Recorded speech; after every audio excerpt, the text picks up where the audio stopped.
Bon, Jean-Marc Julienne, ça soufflait fort ce week-end à Granville, la tempête? Il y a du vent, oui, il y a du vent, c'est normal, on est à l'ouest, donc quand on est à l'ouest, il y a du vent. Ça a soufflé fort aussi sur la primaire de la droite, vous avez suivi ça? J'ai suivi ça avec intérêt, puisque moi j'étais dans ceux qui soutenaient Alain Juppé, puisque en tant que centriste, centre-droit, on a entendu le message d'Alain Juppé qui nous tendait la main, donc moi ça me va très bien, j'adore travailler avec tous les citoyens, quels qu'ils soient. Je sais qu'on a une capacité avec des limites. Moi, mes limites dans le domaine de la politique, c'est de dire il faut de l'honnêteté, il faut du travail. Voilà. On l'a c'est cuit quand même pour Juppé pour le second tour. Vu la dynamique, l'avance qu'a Fillon. D'emblée, je le dis à ceux qui nous écoutent, je voterai Alain Juppé dimanche, puisque j'ai voté Alain Juppé hier. Et je les invite à le faire également. Je pense qu'il faut équilibrer. J'ai l'impression que François Fillon va gagner, mais c'est pas. Il ne faut pas simplement être derrière le vainqueur, il faut être derrière celui qui représente vos convictions.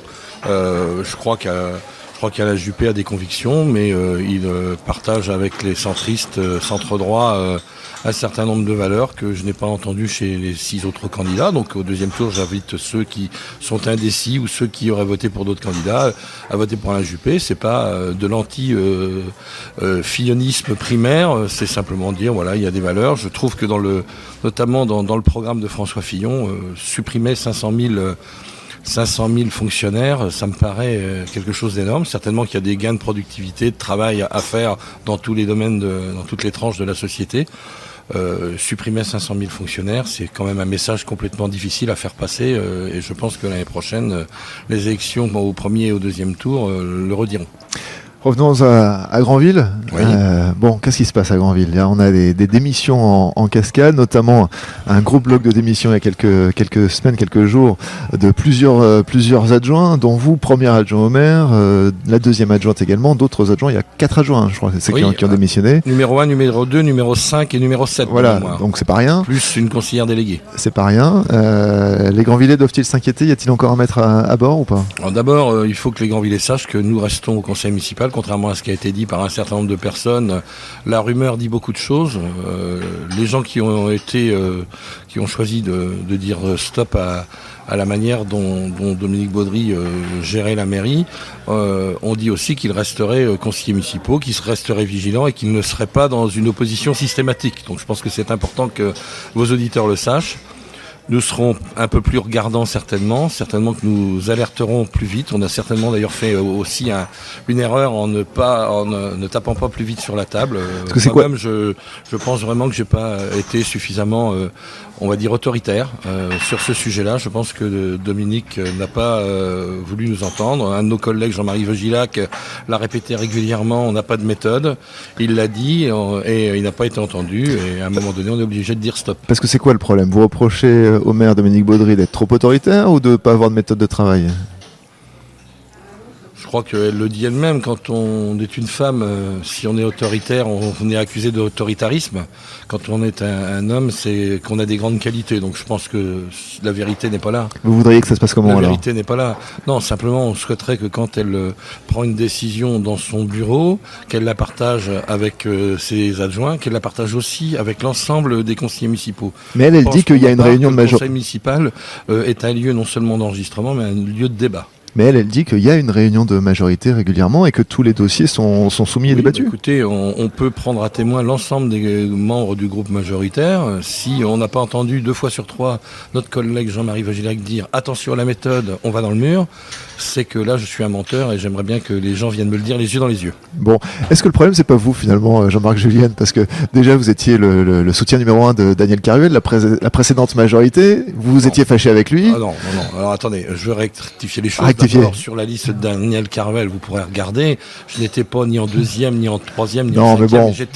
Je faisais partie de ceux qui le soutenaient de l'ancienne équipe de Marc Verdier. Et si Marc Verdier, au dernier moment, a donné son accord pour soutenir Daniel Carvel, c'est parce qu'il y avait dans l'équipe de Daniel Carvel des gens issus de sa majorité. Donc on avait fait un pacte avec Daniel Carvel. Très vite, il faut le savoir, un certain nombre des collègues, notamment de gauche, m'ont critiqué parce que j'avais gagné l'élection cantonale et que donc j'avais rejoint le groupe de la majorité départementale de Jean-François Legrand. À cette époque-là, ça avait été bien clair au moment du deal avec Daniel Carvel. Il semble que ça n'avait pas été suffisamment entendu de la part des collègues qui militaient davantage à gauche dans sa liste. Et donc, petit à petit, ça s'est un petit peu déliqué. Mais vous êtes fâché avec lui? Vous êtes fâché avec Dominique Baudry? Je suis fâché avec personne. Moi, quand je croise Dominique Baudry, on se salue, il n'y a aucun problème. Fâcherie, c'est quoi? Fâcherie, c'est se taper dessus. Fâcherie, c'est quoi? On peut avoir une différence d'opinion. Daniel Carvel, j'ai eu une différence d'opinion et de lecture sur le transport notamment. C'est ce qui l'a fait m'exclure. Hein. Là, il m'a exclu du groupe majoritaire. C'est vrai que j'avais aussi été le suppléant de Bernard Trey pour les élections législatives et que je pense que Gérard Sauret, fort légitimement, il avait vu quelque chose de pas bien pour lui. Oui, qui était dans la même équipe que vous et qui effectivement se présentait du Parti pour la gauche. Socialiste pour la gauche au niveau national. On avait vu qu'avec Gérard Dieudonné, qui lui s'était mis en congé du Parti Socialiste, ça se passait pas bien non plus. Bon, tout ça, c'est des épisodes de la vie politique. On peut avoir des idées, on peut vouloir les faire partager au plus grand nombre, mais pas toujours être d'accord sur un certain nombre de sujets. Bon, aujourd'hui, il reste une majorité à Dominique Baudry. Elle peut continuer son mandat sans difficulté. Bien sûr. Moi, ce qui nous intéresse, qui va intéresser, je pense, les Grandvilliers notamment, c'est de regarder de quelle manière Dominique Baudry va recomposer sa majorité, à qui elle va confier des délégations. Je pense que les délégations, c'est toujours compliqué. Je pense que moi, dans mon domaine notamment, puisque vous m'interrogez ce matin, je vous en remercie, j'ai fait de mon mieux pour que le groupe scolaire qu'on avait promis dans notre programme sorte. C'était pas si simple que ça. Il y a eu association des collègues des deux oppositions et je les remercie d'avoir participé au choix du dernier cabinet d'architectes qui fait qu'on va avoir à Granville une belle école qui va regrouper 10 classes. Donc les dossiers avancent. Baudry nous a donné les moyens de le faire. Il faut lui en savoir gré. Je pense que la méthode était la bonne puisque ce sujet a été voté à l'unanimité, comme a été voté également le remplacement à l'unanimité. A été voté le remplacement du centre Christian Ridel qui va donc se déplacer près de la piscine. Donc tout ça, ce sont des sujets qui intéressent les Grandvillais, plus qu'un certain nombre de petits sujets mineurs qui ont mis Dominique Baudry en difficulté dès son début de mandat. Donc les dossiers avancent plutôt bien, il n'y a pas d'ombre majeure au tableau, quoi. Pour l'instant, ce qui m'intéresse, c'est de savoir, je le disais tout de suite, ce qui m'intéresse de savoir, c'est qui va remplacer qui. Je vois avec difficulté un remplaçant à Jean-Marie Veugilac, tellement il connaît bien ses dossiers. Notamment, il était en charge jusqu'à maintenant la maison pluridisciplinaire de santé. Je pense que Dominique Baudry s'est beaucoup appuyé sur lui. C'était un sujet pas facile, un sujet difficile à porter même politiquement. Je vois des difficultés pour tenir les finances de la ville, puisque Gilles Ménard avait une grande compétence dans ce domaine. Je vois également des difficultés, notamment sur l'animation, où là, il y a une véritable différence entre Dominique Baudry, une partie de son équipe, et ceux qui viennent de quitter cette équipe. On sent bien que sur l'animation, Antonina, qui a fait du bon boulot sur les manifestations, qui s'implique vraiment dans les manifestations locales, est suivie par bon nombre d'associations. Et je pense que Granville n'est pas forcément une ville comment dire ça, faut être prudent malléable. Dans le mot. Non, pas du tout. Non, le fait d'avoir voulu dire de Granville que c'était une cité d'excellence ne suffit pas pour en faire une cité d'excellence. Bon, de toute façon, on posera toutes ces questions mercredi à Dominique Baudry, elle sera notre invitée, donc on lui demandera pas. J'avais cru comprendre qu'elle venait dans 2 semaines, mais si c'est mercredi... Non, finalement c'est mercredi. Voilà. Ça sera plus facile. Voilà. Vous parliez de finances, là, justement. Vous êtes donc aussi, ou peut-être surtout, conseiller départemental de Granville. Vous siégez au département. On est en plein débat budgétaire. C'était il y a une quinzaine de jours, je crois, la séance sur le budget 2017. le président du département, Philippe Bas, a dit que voilà, si les dotations de l'État continuaient de baisser, si les dépenses sociales continuaient d'augmenter, en 2018, inévitablement, on devra augmenter les impôts locaux. J'ai pas entendu Philippe Bas dire tout à fait ça. Il n'a pas dit inévitablement, mais il a dit inévitablement, ça n'a pas été dit. Non, mais ça sera vraiment à la dernière limite, et si on n'a pas d'autre solution. Donc inévitablement, je pense que c'est pas le mot approprié. Par contre, mais il ne ferme pas la porte, voilà. Pas fermer la porte à rien. Quand vous êtes dans une impasse budgétaire de plusieurs millions d'euros, les gens qui sont au département, et notamment le président Bas, qui quand même a été secrétaire général de l'Élysée, qui a été ministre de la Santé avec un budget qui est le plus important de l'État français, est un garçon sérieux. Marc Lefebvre, qui est son premier vice-président, est quelqu'un d'également sérieux. Nous n'allons pas vouloir emmener le département dans le mur et nous ne le ferons pas. Donc la solution, elle passe soit avec des dotations que l'État, ayant minoré, pourrait minorer un tout petit peu moins. C'est peut-être vers ça qu'on tend. S'il y a une alternance politique, vous pensez que voilà, la droite revenant aux affaires sera plus sympa avec les collectivités locales, avec les départements, et fera moins baisser les dotations? Le programme de l'ensemble des candidats d'hier et des deux candidats qui ont été prévus pour le second tour. Au second tour, évidemment qu'on sait qu'il y aura un certain nombre de coups de rabot encore, parce que c'est nécessaire. Vous ne pouvez pas continuer d'avoir un État qui soit en faillite. C'est la première fois, quand Fillon l'a dit, il a été brocardé. 2200 milliards, pardon, c'est tellement un chiffre la dette, on a du mal à le dire, 2200 milliards d'euros de dette, c'est-à-dire plus de 30 000 euros de dette par Français. C'est vrai qu'à un moment donné, il faut regarder. Moi, ce que je crains, si vous voulez, quel que soit d'ailleurs l'élu au moment des élections de l'année prochaine, quel que soit l'élu, il va avoir d'énormes difficultés à faire passer les choses. Et c'est bien ça le sujet. Le sujet, c'est de savoir comment on fait passer les choses, comment on fait accepter à des gens qui, finalement, jusqu'à maintenant, vivent dans un État qui ressemble un peu à un État-providence, comment on peut faire changer les choses. Alors je sais qu'à l'extrême gauche, on dit il n'y a qu'à taper sur, il n'y a qu'à taper sur. La finance, c'est pas si facile que ça.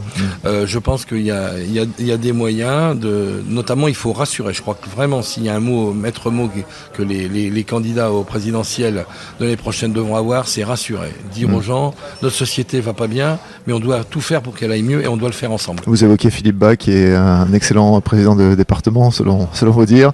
Il va quitter le département dans quelques mois quand François Fillon sera président, il sera ministre de son gouvernement. Écoutez, on n'en a jamais parlé. Non, c'est pas une possibilité. Je crois être un des proches de Philippe Bas, parce que j'étais assis à côté de lui de 2008 à 2014 et que dans l'hémicycle, dans l'hémicycle faisait qu'on a créé des liens forts.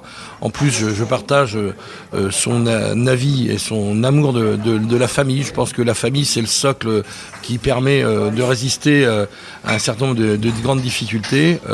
On est très famille l'un et l'autre et on est très proches, je crois.